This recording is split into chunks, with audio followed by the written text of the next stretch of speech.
ကဲအခုကဒီ global village ကိုရောက်နေတာဖြစ်ပါတယ်ဒီထဲမှာနိုင်ငံအသီးသီးရဲ့အစားအသောက်တွေယဉ်ကျေးမှုတွေကိုပြထားတာဖြစ်ပါတယ်အဲ့ဒါတွေဘာတွေရှိတယ်ဆိုတော့ကျွန်တော်တို့လိုက်ပြပေးမှာမယ်အရမ်းမိုက်တယ်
အရမ်းမိုက်တယ်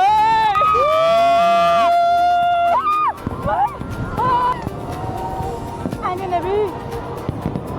လုံးဝမိုက်တယ်ဗျာဒါ fireworks တွေကဲအခုကတော့လူအစ်စ်တွေနဲ့ခြောက်တဲ့တရေအိမ်တွေကိုဝင်มาဖြစ်ပါတယ်ပြောလိုက်တော့ဘဝမှာမလုပ်ဘူးလို့ဆုံးဖြတ်တာတဲ့အရာနှစ်ခုဒီနေ့ယောက်ျားအောက်ကိုနဲ့လုပ်လိုက်ရတာနားဝိုင်းတရေအိမ်ဝင်တာရန်ကုန်မှာတရေအိမ်မဝင်ဘူးဒီမှာ online ရတာတော့ဒီကလူအစ်စ်တွေနဲ့ခြောက်တာ online ရတာဆိုတော်တော်ပဲပြန်နောက်တော့ကိုကရဟကြီးလဲတာလေ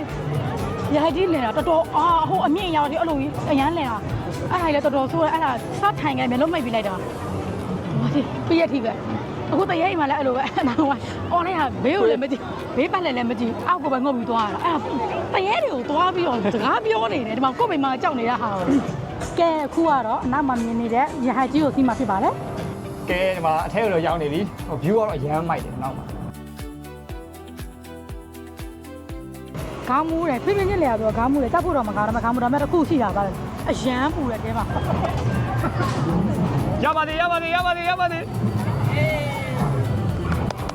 ဝါအခုကတော့တရုတ်နိုင်ငံကိုရောက်နေတာဖြစ်ပါတယ်ကိုရီးယားမြေလေးကိုရောက်ပါပြီတို့ရဲ့ကိုရီးယားမြေလာပြီးမိုးရမြေကဲအခုထိုင်းနိုင်ငံအစားအစာတွေသွားစားမယ် floating market ဖြစ်ပါတယ်ကဲ global village မှာအကုန်လုံးလိုက်